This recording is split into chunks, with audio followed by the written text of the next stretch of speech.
양과 사자가, 양의 무리와 사자의 무리가 서로 싸웠습니다. 양떼의 군대 장군은 사자고, 사자떼의 장군은 양입니다. 두 진영 가운데 싸우면 어디가 이길까요? 양떼가 이겼다고 합니다. 왜냐하면 사자가 지휘를 했기 때문에. 사자떼는 양의 지휘를 받고 질 수밖에 없었다고 합니다. 누가 지도하느냐에 따라서 그 나라나 단체의 사기가 달라지고 문화가 달라지고 백성들의 정신 상태, 모든 것들이 다 달라집니다. 여러분, 한국 역사 최고의 장수가 누굽니까? 이순신 장군이죠. 전라 좌수영에 이순신이 가면 임진왜란이 이겨요. 그런데 이순신을 끌어내리고 감옥에 보내고 하면 무조건 지게 돼 있어요. 지도자가 누구냐에 따라서. 스포츠 좋아하시는 분들, 히딩크 감독을 모셔왔는데 월드컵 4강을 이뤄냈습니다. 똑같은 선수들이에요. 황선홍, 유상철, 송종국, 이영표, 똑같은 선수들이에요. 그런데 그 이후에 본프레레, 쿠엘리오 이런 사람들이 감독을 하니까 밖에 나가서 동남아 팀들한테도 지고 들어와요. 지도자가 누구냐에 따라서 그 나라나 단체의 명운이 완전히 달라집니다.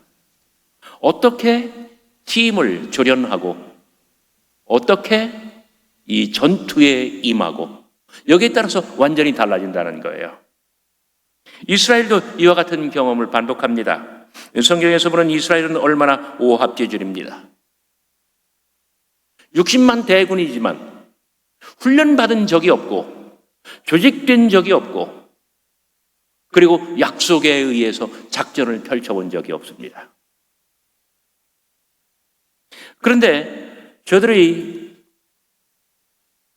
방랑길에서 가나안 땅을 찾아가는 저들의 여행길에서 아말렉이라고 하는 강력한 나라를 마주합니다. 르비딤의 전투입니다.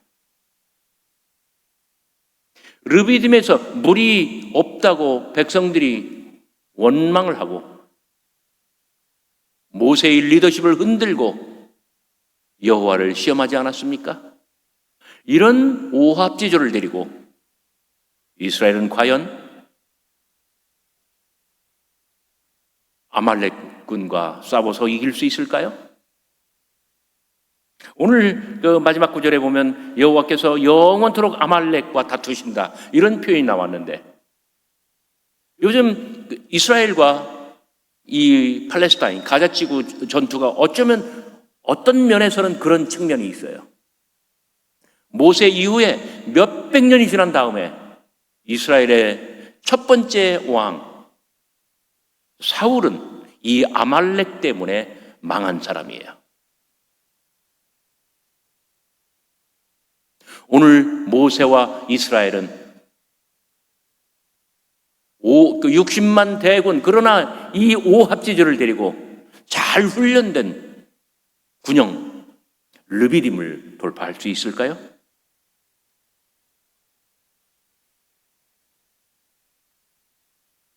모세의 리더십과 대처는 9절에 나타납니다.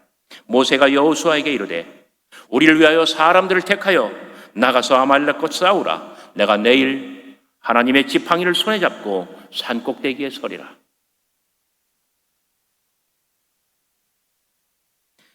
구절 말씀에 하나님의 지팡이를 손에 잡고 하나님의 지팡이를 손에 잡았다고 합니다. 이것이 어떤 지팡이입니까? 호렙에 불타는 가시덤불 곁에서 내 손에 든 것이 무엇이냐 물으시던 지팡이. 파라오 앞에서 놓으면 뱀이 되고 잡으면 다시 마른 막대기가 되던 그 지팡이. 파라오의 신복들도 모세 앞에서 놓으면 지팡이가 되었을 때 그 지팡이 뱀들을 잡아먹던 모세의 지팡이, 앞에는 홍해의 푸른 바다, 이스라엘의 앞길이 가로막고 등 뒤에는 추격군의 칼날이 목숨을 구하던 절체절명의 위기에서 홍해를 가르던 지팡이, 마라의 쓴물도 달게 하고 호렙의 정상 바위 언덕에서 반석을 쳐서 물을 내던 바로 그 지팡이, 이것은 분명 여호와 하나님의 권능이 임하고 그 모든 기사와 이적을 이루던 지팡이입니다. 하나님의 살아계심과 하나님의 역사하심의 명증한 증거가 되는 지팡이입니다. 모세는 이 지팡이를 가리켜 하나님의 지팡이라고 부릅니다. 내가 하나님의 지팡이를 손에 잡고 호렙산 꼭대기에 서리라.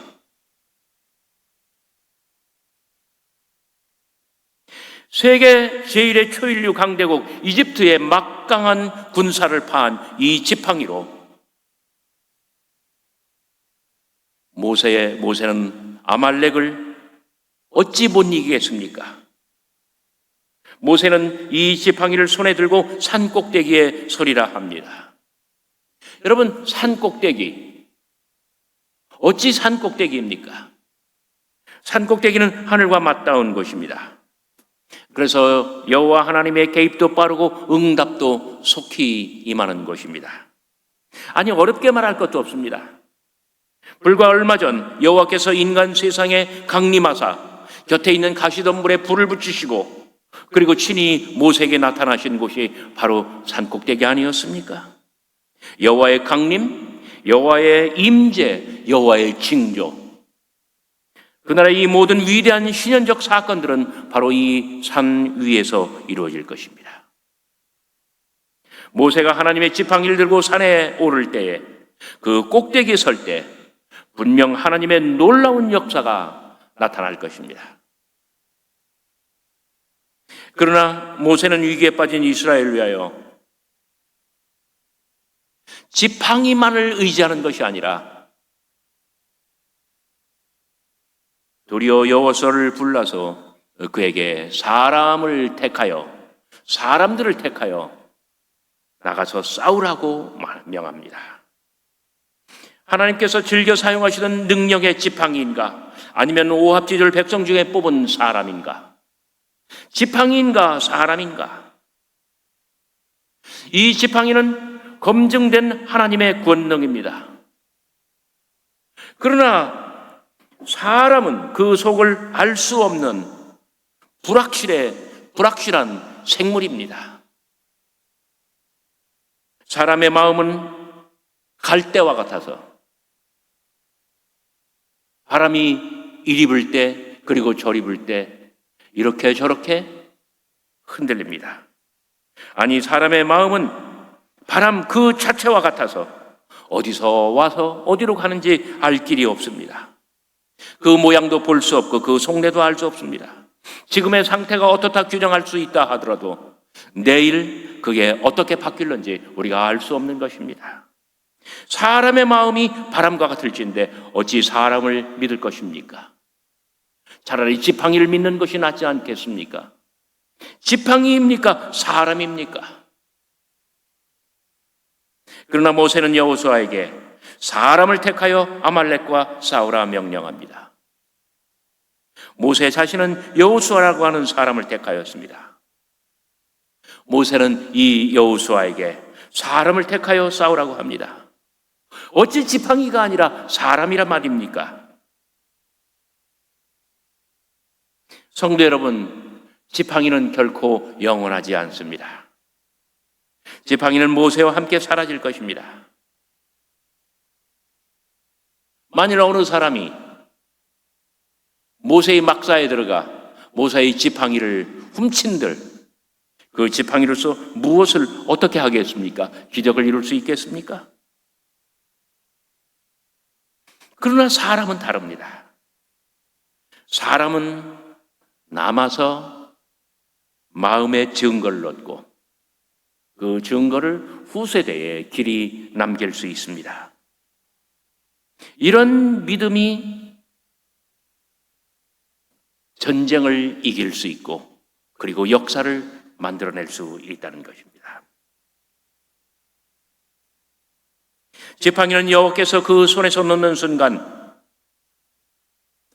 그저 마른 막대기로 변하여 한순간에 썩어 없어질 것입니다. 그러나 사람의 마음은 그렇지 않습니다. 좋은 것도 영원하고 나쁜 것도 영원합니다.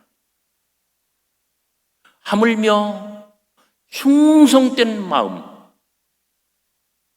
부족하지만 하나님의 극적인 도우심과 기적을 이끌어내는 믿음, 이런 사람은 또한 어떻겠습니까? 10절과 14절의 말씀을 보면 오늘의 광경은 한 폭의 그림과 같습니다. 여기는 세 가지 차원, 세 가지 지평이 있습니다. 1차원은 싸움의 지평, 수평적입니다. 들판에서는 여호수아가 치열하게 전투합니다. 이길수록 이스라엘의 영토는 넓게 확장됩니다. 두 번째 차원, 제2차원은 믿음의 지평이고 이것은 수직적인 차원입니다. 산 위에서 모세는 지팡이를 들고 하늘을 향하여 이스라엘을 위한 간절한 기도. 그래서 기도는 하늘로 올라가고 기적은 하늘에서 내려옵니다. 1차원이 싸움의 지평이요 수평적 차원이라고 한다면 2차원은 믿음의 지평이고 이것은 수직적인 차원으로서 모세와 지팡이를 통하여 하늘로 올라가고 기적은 이 지팡이와 모세를 통하여 땅 위로 내려옵니다. 세 번째 차원, 제3차원은 시간의 지평입니다. 이것은 역사로 확장될 것입니다. 오늘의 사건을 책에 기록하여 이 전투와 역사가 만세의 증거가 되도록 경영하라는 것입니다. 이 역사는 후세대에 남겨 길이 전달될 것입니다. 여러분, 그날의 전투를 봅시다. 모세가 택한 이들의 모습을 봅시다. 그렇습니다. 들판에서는 싸움이 한창입니다. 여호수아, 그런 누구입니까? 전장에서 치열하게 전투를 이끌어갑니다. 이것은 목숨을 건 투쟁입니다. 이것은 이미 목숨을 바친 사투입니다. 적군 아말렉의 창이 내 심장을 몇 번이나 겨눴는지 모릅니다. 적군 아말렉의 칼이 내 목을 얼마나 많이 스쳤는지 모릅니다. 전장에 임한 여호수아의 싸움은 생명을 던진 투쟁이었습니다. 이런 사람이 큰 사람이고 이런 사람이 정말 필요로 하는 그런 사람입니다. 저는 생각을 해봤어요. 요셉이라고 하는 사람, 다윗이라고 하는 사람, 얼마나 위대한 사람이에요. 가진 것은 아무것도 없고 경험도 없고 정말 자원도 없어요. 조직도 없어요. 사람도 없어요.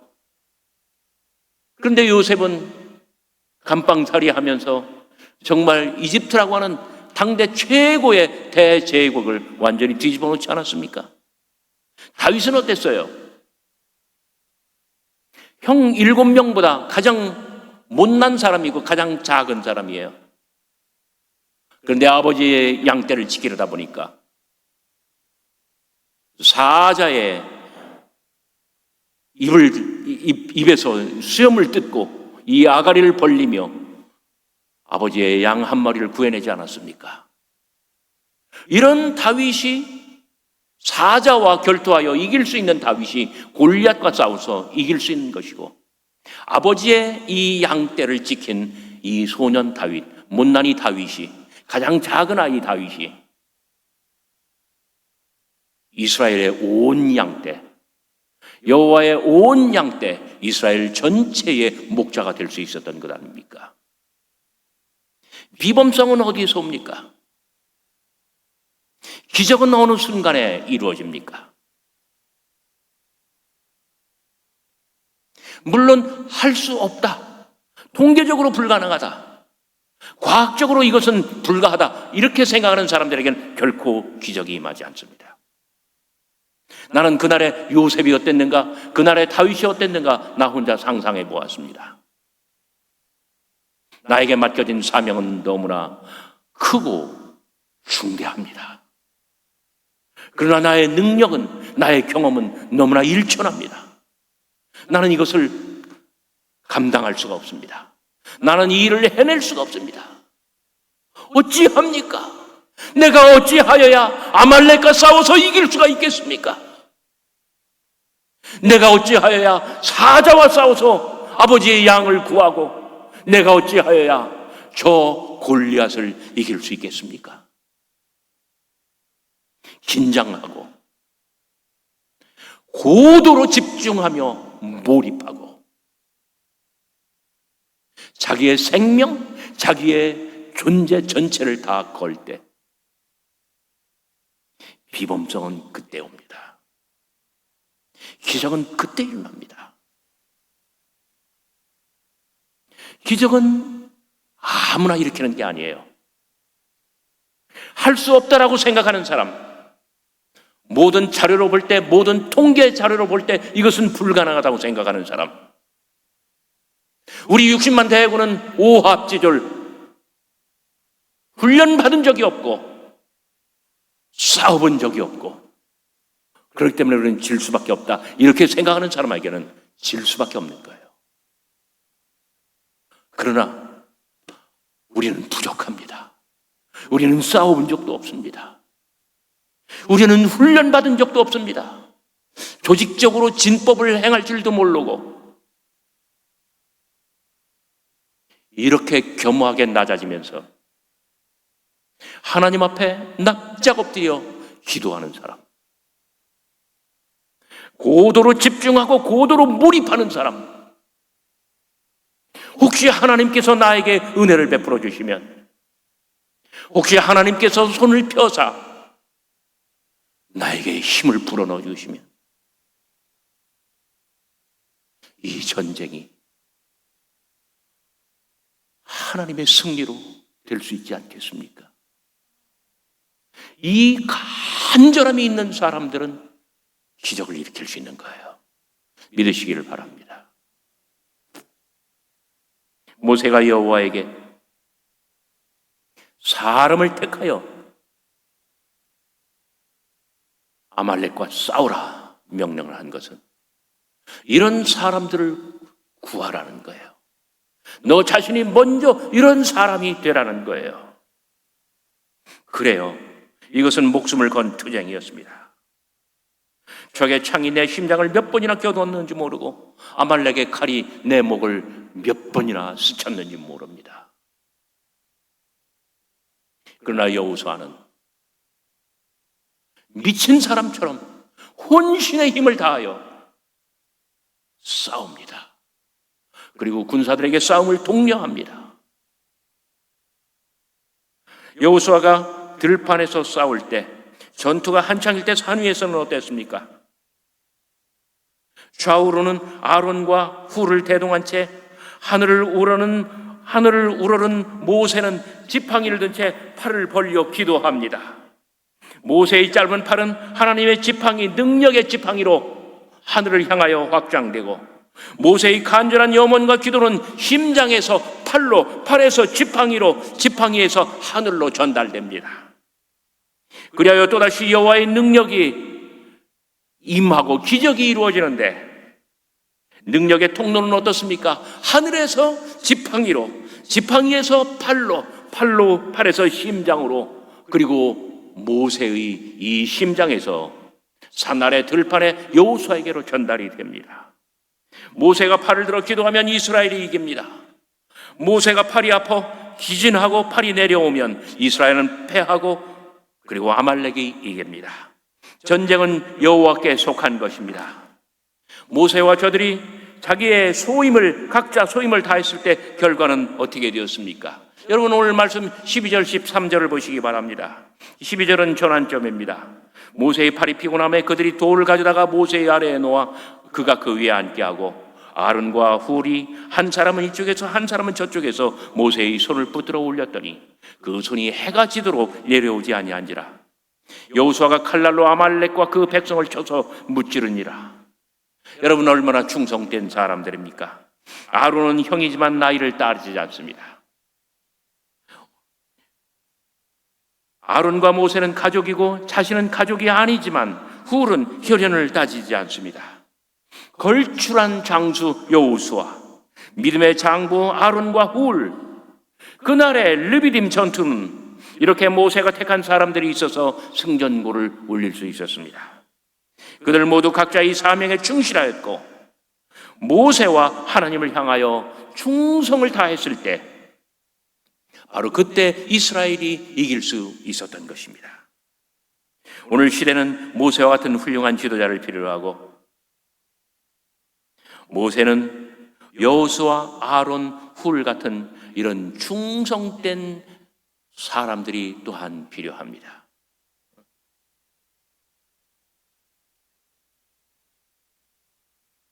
사람을 택하여 싸우라. 우리를 위하여 사람들을 택하여 나가서 아말렉과 싸우라.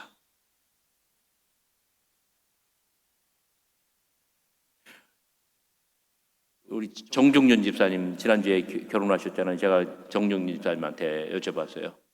부부싸움 해본 적이 있어요? 너무 짓궂은 질문이죠. 아직 부부싸움 해본 적이 없대요. 그래서 좋을 때다 그랬어요, 제가.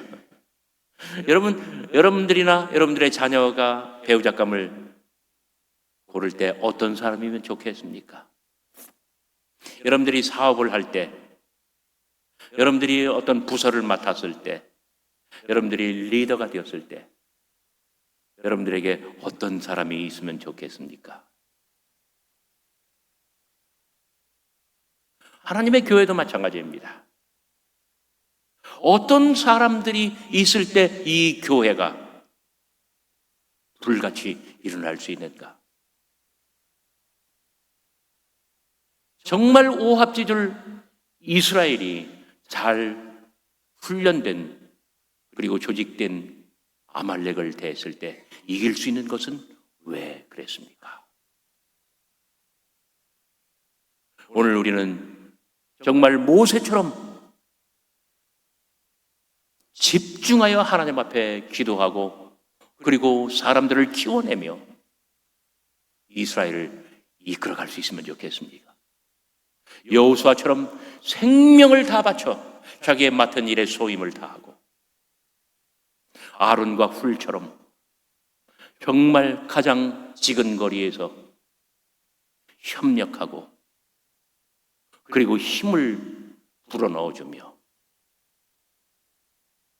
가정도 사업도 하나님의 교회도 우리가 당면한 모든 문제들을 다 극복해 나가며 모든 문제들을 다 해결하고 모든 싸움에서 다 이겼으면 좋겠습니다.